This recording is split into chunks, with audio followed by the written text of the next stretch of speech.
Again, on behalf of PLDT Enterprise, I want to thank you so much for joining, for coming here, taking the time. Thank you. And how do you like the Philippines so far? What's your first Amazing. thought? I just think my immediate experience was one of just warm welcoming. Yeah. The people were just so cool. And as somebody I grew up in Latin America, right. The kinship, similar vibe? The Latin vibe. Maybe it's just the tropical vibe, but like, you know, because I was coming here from Tokyo before, and, right. and when I landed here, you know, Tokyo's already 10 hours from the U.S. This is another 4 hours. Exactly. This feels Latin, warm, welcoming, jovial.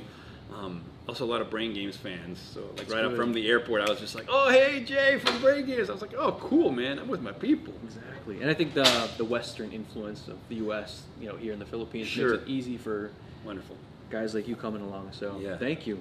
Thanks, man. So, you had a lot of insight earlier. We appreciate what you said, and I don't want to cover too much of what you did before, but for our audience members who are watching Hot Joe now, what would you say is the most impactful technology or innovation today, and how does that affect society and life? Yeah, well, I think that what we're seeing is just across the board, the speed of disruption is what's the key thing, right? Because digital technology is already everywhere, right? But what tends to happen is people get too comfortable. They're like, okay, the world changed from 10 years to now, but somehow now it should stay the same. And that's what they don't understand, is the relentless pace means that it's constantly always changing. And so this includes digital tech, which of course is artificial intelligence and computation, but computation going beyond the screen into everything.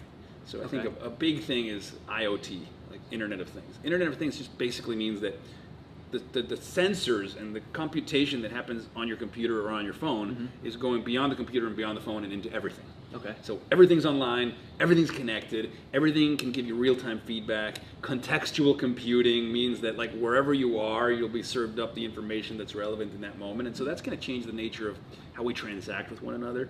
And there's a lot of obviously business opportunities and business potential for disruption in the space of like, well, what happens when we live inside the network? Like we truly just live inside the network. I mean, that's Internet of Things. But even more exciting, I think, is what's just beyond there is what's going to happen with biotech and genetics.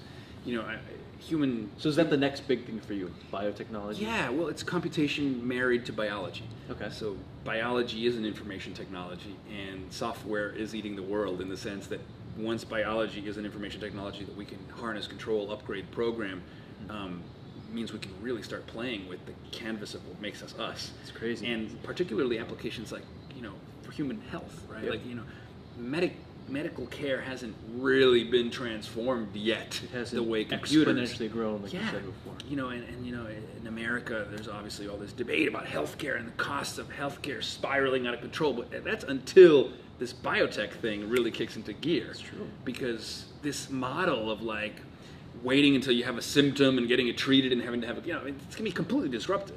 When biology becomes essentially a digital tech, we're going to see the same kind of upending of industry that we saw in traditional businesses with digital. Are we on the right track? Do you think that the trajectory is going in the right direction? Well, I think it's inevitable, because I think like once the genie's out of the bottle, you know, once biology is software, then all the human creativity in the world will kind of come into it and start playing with it, and we're going to see massive disruption. I'm particularly excited about potentially seeing, you know, the end of cancer and finally ways to address, you know, degenerative diseases like Alzheimer's. I mean, it's like we can go in there and like fix the code. It's almost there. Yeah.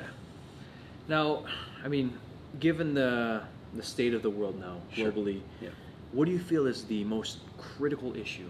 What's plaguing us as, you know, humans, and how can technology potentially fix that? Yeah. Well, I think a critical issue is that I spoke earlier how globally, right? If you add everything up and you look at it globally, the improvement in standard of living across the world is undeniable. Right. So things are getting better by every measurable indicator, but that's when you look at things globally. Right. Regionally, what happens is that certain disruptions and transformations across the world make it so that 100 million people in Asia get into the middle class, but then large chunks of people in America, their livelihood is affected or their jobs are affected, and so that creates national anxiety. You know, instead of thinking, well, the world is getting better, people are, well, in my country, these industries are being affected. And so what happens, people get scared, and then populist rabble-rousing gets popular, and then people tend to then elect a man who says, I'm going to return you to the glory days. Scary. The thing is, the glory days were never the glory days. We tend to have rose-colored images of the past, you know?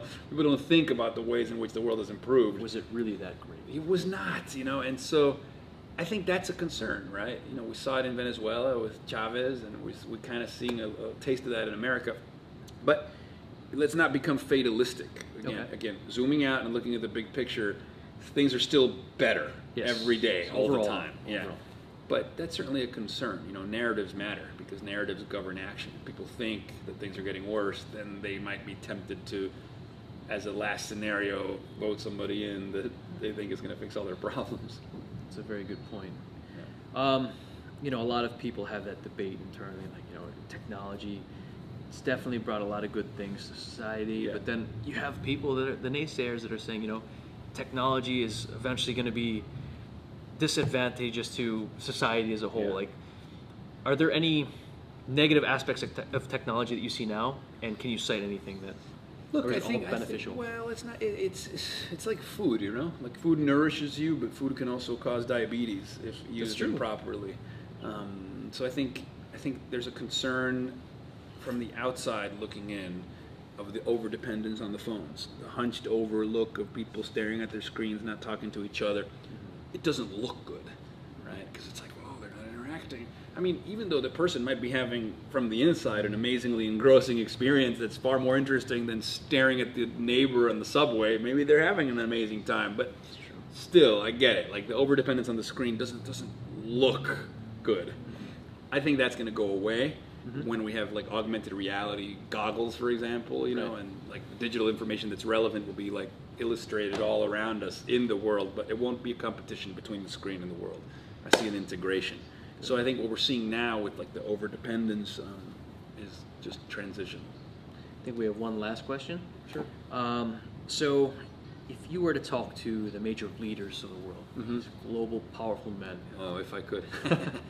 What technology do you feel they should leverage or use to make this world a better place? Well, look, I think that the most important thing is to realize that technologies are global in scale, that the interdependency of the world, of a globalized world, is irreversible. Okay.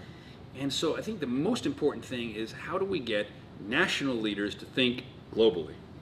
To have concerns of a global nature. How do we get citizens to think of themselves as earthlings? Because I think once we do that, you know, we realize that the stakes now are global, and so we need to expand. You know, they say empathy rarely extends beyond our line of sight. We only care about as far as what we can see. But, you know, you zoom out and you zoom up, and then you can see everything. You know, like when the astronauts go to space and they experience the overview effect, they see the whole Earth, and they're like, oh, it's actually one thing. You know? Yeah, it's a good point. I wish I could give that overview effect experience to a lot of the decision makers, because then I think they would come together and be like, okay, maybe we really have to start looking of creating a national identity. Sorry, a global identity. Global identity. A global identity for humanity. Cool, man. Well, I know it's been a long day. I appreciate your time, and I appreciate the insights, man. Thanks so much, Nice to man. meet you. Thanks for sharing, man. Cheers.